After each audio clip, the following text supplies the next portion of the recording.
Hello student, welcome to lesson planner channel. তো চলো আজকে ক্লাসে আমরা পপুলেশন নিয়ে অর্থাৎ জনসংখ্যা বা জনগোষ্ঠী নিয়ে আলোচনা করি। আগের ক্লাসে আমরা দূষণ পর্যন্ত শেষ করেছি, দূষণ আমাদের সিলেবাসের আন্ডারে ছিল সেই দূষণগুলো নিয়ে আলোচনা করেছি। তো আজকে আমরা পপুলেশন নিয়ে আলোচনা করবো। পপুলেশন বলতে কি বুঝি বা জনগোষ্ঠী বলতে কি বুঝি? কোনো একটি নির্দিষ্ট অঞ্চলে নির্দিষ্ট সময় ধরে একই প্রজাতির এই পপুলেশন বা জনগোষ্ঠী কথাটি একটা প্রজাতির ক্ষেত্রে প্রযোজ্য, ঠিক আছে? মানে সেই প্রজাতির পপুলেশনটা কি বা বলতে কি বোঝে কোনো একটা নির্দিষ্ট প্রজাতি। তো সেক্ষেত্রে বলছে একই মানে একটা ভৌগোলিক নির্দিষ্ট ভৌগোলিক অঞ্চলে একই একটা নির্দিষ্ট সময় ধরে যে সকল মানে সেই প্রজাতির যত সংখ্যক জীব বসবাস করে তাদেরকে বলা হয় পপুলেশন। সেই টোটাল সংখ্যাকে বলা হয় সেখানকার পপুলেশন। যেমন উদাহরণসহ বলতে পারি, ধরে নিই আমাদের পশ্চিমবঙ্গের সুন্দরবনে 100টা বাঘ আছে। তো এই এক বছরে 2025 সালে সেখানে দেখা গেল 100টা বাঘ আছে। তাহলে সেখানে বাঘের পপুলেশন কত? 100। পপুলেশন মানে সংখ্যা, বাঘের সংখ্যা 100। তো সেটা হলো পপুলেশন। এখন যদি 2026 সালে সেটা বেড়ে দাঁড়ায় কত, 150 হলো ধরো, তো সেখানে পপুলেশন হয়ে যাবে 2026 সালে 150। তো সেরকমই একটা নির্দিষ্ট ভৌগোলিক অঞ্চলে নির্দিষ্ট সময়ে যে সকল যে যে সংখ্যায় জীব বসবাস করে একটা নির্দিষ্ট প্রজাতি, তাকে ওই প্রজাতির পপুলেশন বলা হয়। বোঝা গেল? এবার হচ্ছে পপুলেশন থেকে আসছে পপুলেশন ঘনত্ব।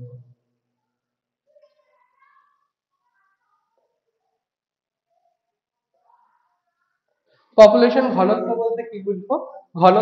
পপুলেশন ঘনত্ব হচ্ছে ওই যে পপুলেশন বললাম, একটা নির্দিষ্ট অঞ্চলে নির্দিষ্ট ভৌগোলিক অঞ্চলে নির্দিষ্ট সময়ে যে সকল জীব যে সংখ্যায় জীব বসবাস করছে সেটা হচ্ছে পপুলেশন।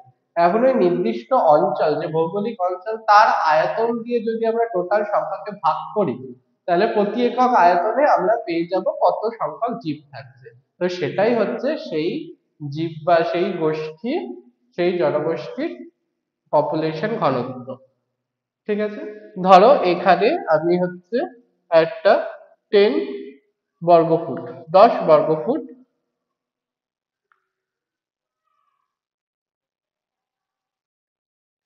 10 বর্গফুট একটা এরিয়া। এখানে ধরো 50টা হরিণ আছে। তো হরিণের প্রতি বর্গফুটে ঘনত্ব কত হবে? পপুলেশন, এদের পপুলেশন কত? পপুলেশন হচ্ছে 50। আর পপুলেশন ঘনত্ব কত হবে? 50/10 পার বর্গফুট ইজুকাল টু 5 পার বর্গফুট। তাহলে ঘনত্ব কত হয়? 5 প্রতি বর্গফুটে 5টা করে হরিণ আছে। এটা বোঝাবে, ঠিক আছে? আশা করি বুঝতে পারলাম পপুলেশন এবং পপুলেশন ঘনত্ব কি। আশা করি বুঝতে পেরেছি। এরপরে আসে পপুলেশনকে কি কি জিনিস নিয়ন্ত্রণ করে। সেখানে আছে জন্মহার, মৃত্যুহার, ন্যাটালিটি এবং মর্টালিটি। সেই কি বিষয়গুলো নিয়ে আমরা এবারে আসি। ন্যাটালিটি বলতে কি বুঝি? ন্যাটালিটি বা জন্মহার, এটাকে কি দ্বারা প্রকাশ করা হয়? এন দ্বারা। ন্যাটালিটি বা জন্মহার এটাকে কি দ্বারা প্রকাশ করা হয়? এন দ্বারা প্রকাশ করা হয়। এখন ন্যাটালিটি বা জন্মহার বলতে কি বুঝি? কোনো একটা নির্দিষ্ট পপুলেশনে নির্দিষ্ট সময়, প্রতি একক সময়ে যে পরিমাণ জীব জন্মের মাধ্যমে বৃদ্ধি পাচ্ছে সেটাকেই বলা হচ্ছে জন্মহার বা ন্যাটালিটি। অর্থাৎ N, জন্মহার, ন্যাটালিটি, N D by T. টিটা কি? কি হচ্ছে? একক সময়। আর এনডিটা কি? এনডি হচ্ছে যে পরিমাণ নবজাতক জন্মাচ্ছে সেটাকে বলা হচ্ছে, সেই সংখ্যাটাকে বলা হচ্ছে এনডি। অর্থাৎ জন্ম কত হচ্ছে? একটা নির্দিষ্ট সংখ্যায় হচ্ছে, যে ধরো প্রতি বছর আহ একটা হরিণের পপুলেশনে জন্ম হচ্ছে 50টা করে হরিণ। ধরে নিলাম 50টা, কথার কথা ধরছি, 50টা করে হরিণ জন্ম হচ্ছে প্রতি বছরে। তাহলে তার জন্মহার কি হবে? 50/1 বছর। ঠিক আছে? তাহলে এটা কি হবে? জন্ম হার হয়ে যাবে। অর্থাৎ যে কটা হরিণ জন্মাচ্ছে বা যে কটা নবজাতক জন্মাচ্ছে একক সময়, সেই একক সময় দিয়ে ভাগ করলে আমরা পেয়ে যাব জন্ম হার। এখন জন্ম হারের ক্ষেত্রে বিষয় হচ্ছে যে একটা আদর্শ জন্মহার থাকে আর একটা বাস্তুতান্ত্রিক জন্মহার। এখন আদর্শ জন্মহার কি? আদর্শ জন্মহার, আদর্শ জন্মহার হচ্ছে কোনো একটা পপুলেশনে বাস্তু কোনো একটা পপুলেশনে যখন সেই পপুলেশনটা কি পাচ্ছে, সঠিক পরিমাণে খাদ্য পাচ্ছে, বাসস্থান পাচ্ছে, তাদের মধ্যে কোনো প্রতিযোগিতা থাকছে না, কোনো শিকারী প্রাণী তাদেরকে ওপর অ্যাটাক করছে না, এই সকল মানে তাদের বাস্তুতান্ত্রিক পরিবেশটা সম্পূর্ণ তাদের অনুকূলে এবং তাদের সহযোগিতায়, এইরকম একটা সম্পূর্ণ বাস্তুতান্ত্রিক পরিবেশে সেই পপুলেশনের সর্বোচ্চ জন্মহারকে বলা হচ্ছে আদর্শ জন্মহার। আর আরেকটা আছে বাস্তুতান্ত্রিক জন্মহার। বাস্তুতান্ত্রিক জন্মহার কি? বাস্তুতান্ত্রিক জন্মহার হচ্ছে যেই পরিবেশে বা যেই অর্থাৎ পপুলেশনে যে পরিবেশে তাদেরকে সকল প্রকার প্রতিযোগিতার সম্মুখীন হতে হচ্ছে, পরিবেশের সাথে অর্থাৎ ঝড় ঝঞ্ঝা রোদ খরা বৃষ্টি ইত্যাদি হচ্ছে, বন্যা হচ্ছে, শিকারী প্রাণী তাদের ক্ষেত্রে অ্যাটাক করছে, আর কি হচ্ছে, তাদের নিজেদের মধ্যে প্রতিযোগিতা হচ্ছে খাদ্য নিয়ে, বাসস্থান নিয়ে, কারণ অল্প খাদ্য অল্প বাসস্থান অল্প ইত্যাদি, এমন পরিবেশে যে পরিমাণ জন্মহার সেটাই হচ্ছে তার বাস্তুতান্ত্রিক জন্মহার। সেরকমই ন্যাটালিটির সাথে, ন্যাটালিটি জন্মহার গেল, আশা করি জন্মহারটা আমরা বুঝতে পেরেছি। এবারে আমরা পড়বো মর্টালিটি অর্থাৎ মৃত্যু হার। মর্টালিটিকে কি বলা হয়? এম। তাহলে মর্টালিটির একক কি, ফর্মুলা কি? M is equal to MD by D. অর্থাৎ একক সময়ে কোনো পপুলেশনে যে পরিমাণ যে সংখ্যায় জীবের মৃত্যু ঘটছে তাকে কি বলা হয়? প্রতি একক সময়ে যে সংখ্যায় জীবের মৃত্যু ঘটছে তাকে মৃত্যু হার বা মর্টালিটি বলা হয়। M is equal to MD by T. এখন এক্ষেত্রেও বাস্তুতান্ত্রিক আর আদর্শ দুই রকমের মর্টালিটি হয়। আদর্শ মর্টালিটি যেখানে পরিবেশ সম্পূর্ণরূপে, বাস্তুতন্ত্র সম্পূর্ণরূপে পপুলেশনের অনুকূলে, সেই অনুকূল পরিবেশে তাদের যে সর্বনিম্ন মৃত্যু হার সেটাই হচ্ছে আদর্শ মৃত্যু হার। আর যে আর বাস্তুতান্ত্রিক পরিবেশে প্রতিযোগিতা, তারপরে খাদ্য প্রাণী অর্থাৎ শিকারী প্রাণীর আক্রমণ, পরিবেশের সাথে সবাই ইত্যাদি ইত্যাদি থেকে ইত্যাদির মাধ্যমে যাদের যে মৃত্যু হার সেটাই হচ্ছে বাস্তুতান্ত্রিক মৃত্যু হার। এটা আমরা বুঝতে পারলাম তাহলে মর্টালিটি এবং ন্যাটালিটি। তাহলে এবারে পপুলেশনের বৃদ্ধি, পপুলেশন গেল, পপুলেশনের ঘনত্ব গেল, জন্মহার, ন্যাটালিটি বা মৃত্যু হার, মর্টালিটি আমরা বুঝলাম। এবারে পপুলেশনের বৃদ্ধি কি কি উপায়ের উপর নির্ভর করবে?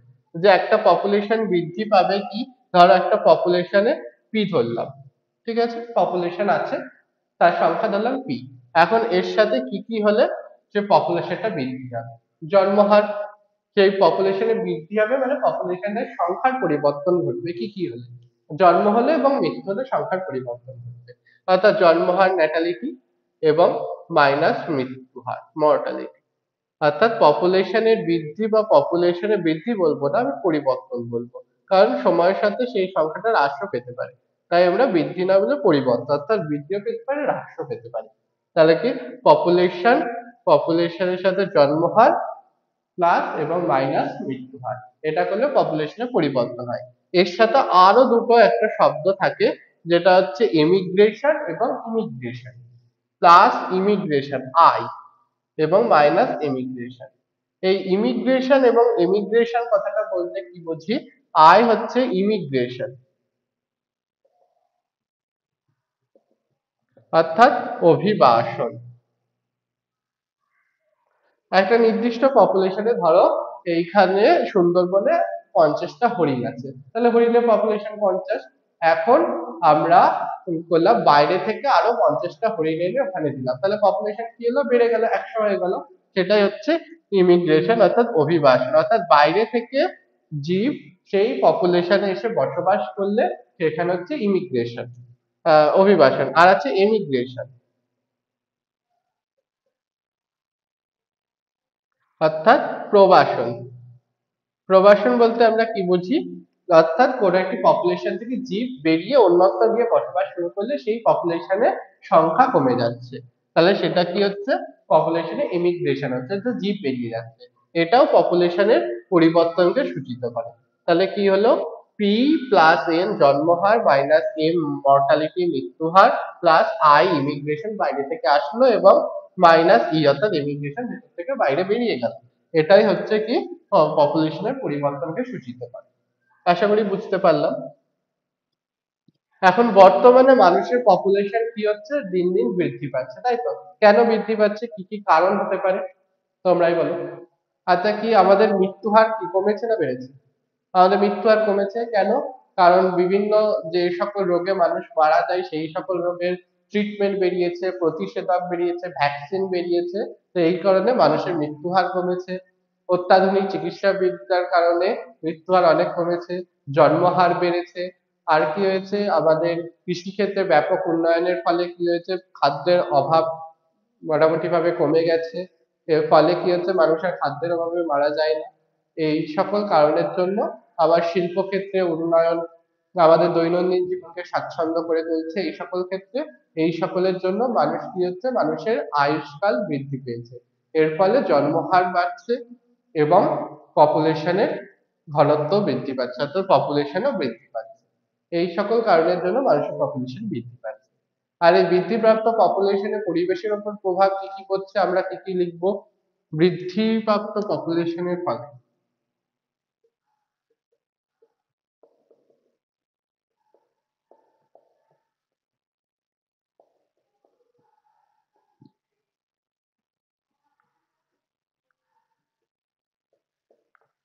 পপুলেশনের বৃদ্ধির পরে পরিবেশের ওপর প্রভাব কি?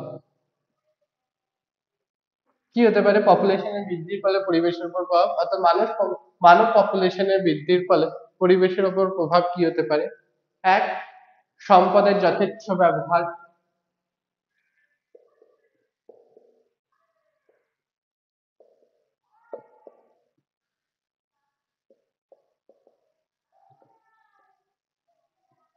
সম্পদের অতিরিক্ত ব্যবহার, অর্থাৎ প্রচুর পরিমাণে গাছ কাটা, তারপরে খাদ্য সংগ্রহের জন্য মাছ শিকার করা ইত্যাদি ইত্যাদি, বিভিন্ন ভেষজ উদ্ভিদের ব্যবহার প্রচুর পরিমাণে বেড়েছে, অর্থাৎ সম্পদের অতিরিক্ত ব্যবহার।